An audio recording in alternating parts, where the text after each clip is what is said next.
नमस्कार दोस्तों, स्वागत है आपका हमारे channel books army and review में। आज हम बात करेंगे एक ऐसी किताब के बारे में जिसने हमारी सोच और आदतों को समझने का तरीका ही बदल दिया।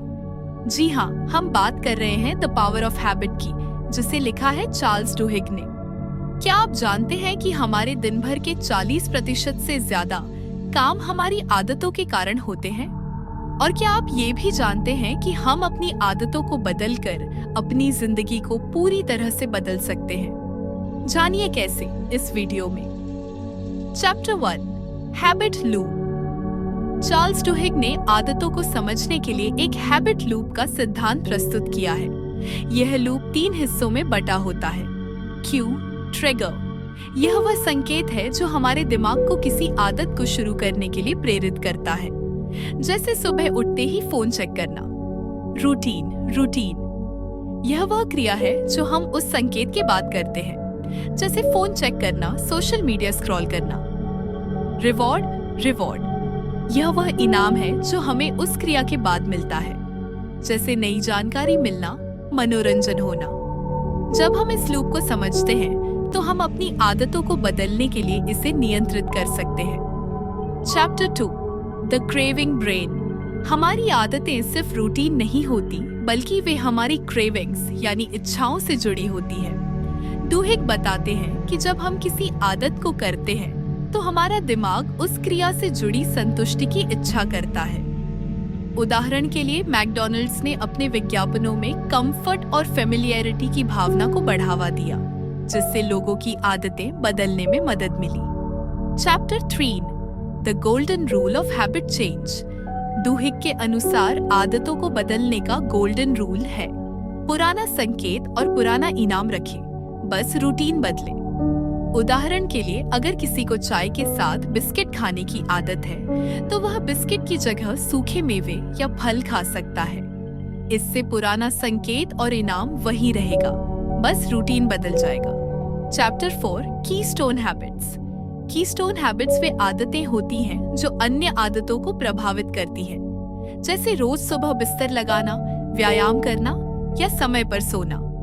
ये छोटी छोटी जीतें हमें आत्मविश्वास देती हैं और अन्य सकारात्मक आदतों को अपनाने के लिए प्रेरित करती हैं। Chapter 5, will power. Will power यानी आत्मनियंत्रण एक मांसपेशी की तरह है। जितना हम इसका उपयोग करते हैं उतना यह मजबूत होता है। स्टारबक्स ने अपने कर्मचारियों को कठिन परिस्थितियों में आत्मनियंत्रण सिखाने के लिए प्रशिक्षण कार्यक्रम शुरू किए, जिससे उनकी कार्यक्षमता में सुधार हुआ।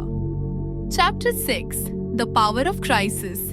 कभी-कभी संकट हमें नई आदतें अपनाने के लिए प्रेरित करता है। डुहिग बताते हैं कि संकट के समय लोग बदलाव के लिए तैयार होते हैं।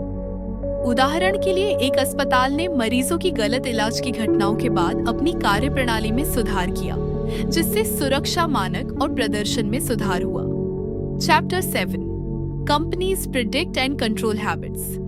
बड़ी कंपनियां हमारी आदतों को समझकर उन्हें प्रभावित करती हैं। उदाहरण के लिए, टारगेट ने गर्भवती महिलाओं की खरीदारी आदतों का विश्लेषण करके उन्हें लक्षित विज्ञापन भेजे। इससे यह साबित होता है कि यदि हम अपनी आदतों को समझें तो हम कंपनियों के प्रभाव से बच सकते हैं। Chapter 8, neurology of free will. हमारी आदतें हमारे दिमाग के एक हिस्से बासल गैंग्लिया में संग्रहित होती हैं। इसका मतलब है कि हम अपनी आदतों को बदल सकते हैं, बशर्ते हम सही रणनीति अपनाएं। डुहिग के अनुसार आदतों को बदलने के लिए हमें अपने संकेत, रूटीन और इनाम को समझना होगा। Chapter 9, the movement that changed America. आदतें न केवल व्यक्तिगत जीवन को प्रभावित करती हैं, बल्कि समाज को भी बदल सकती है। डुहिग बताते हैं कि रोसा पार्क्स की बस पर विरोध ने एक सामाजिक आदत को बदलने में मदद की।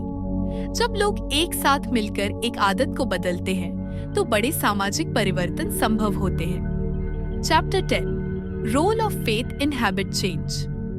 आदतों को बदलने के लिए केवल ज्ञान और इच्छा शक्ति पर्याप्त नहीं है, विश्वास भी आवश्यक है। अल्कोहलिक्स एनोनिमस जैसे समूह लोगों को एक समर्थन प्रणाली प्रदान करते हैं, जिससे वे अपनी आदतों को बदलने में सफल होते हैं। कंक्लूजन। दोस्तों, द पावर ऑफ हैबिट। हमें यह सिखाती है कि हमारी आदतें हमारी जिंदगी को आकार देती हैं। यदि हम अपनी आदतों को समझें और उन्हें बदलें, तो हम अपनी जिंदगी को बेहतर बना सकते हैं। अगर आपको यह वीडियो पसंद आया हो तो कृपया लाइक और सब्सक्राइब जरूर करें। साथ ही नीचे कमेंट करके बताएं कि आप कौन सी आदत बदलना चाहेंगे। धन्यवाद और याद रखें, आपकी आदतें आपकी ताकत है। अधिक किताबों की समीक्षाओं और सारांशों के लिए हमारे चैनल को सब्सक्राइब करें।